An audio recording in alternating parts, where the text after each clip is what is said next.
Hi, good morning, everyone. Welcome back to the series of all about English. Underpin அப்படிங்கிறது ஒரு verb. அப்படின்னா என்ன அர்த்தம்னா ப்ரமோட் அப்படின்னு அர்த்தம்.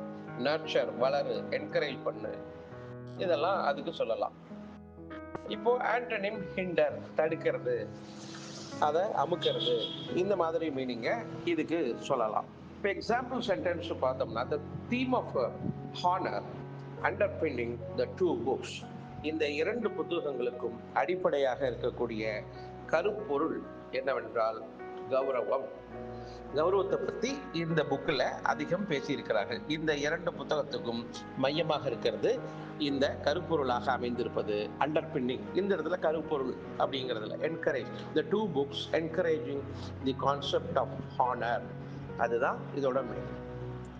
ஸோ அண்டர்பின்னிங் ஆர் அண்டர்பின் அப்படின்னா என்கரேஜ், ப்ரமோட், கருப்பொருள் அமை, இப்படிலாம் அதை சொல்லலாம்.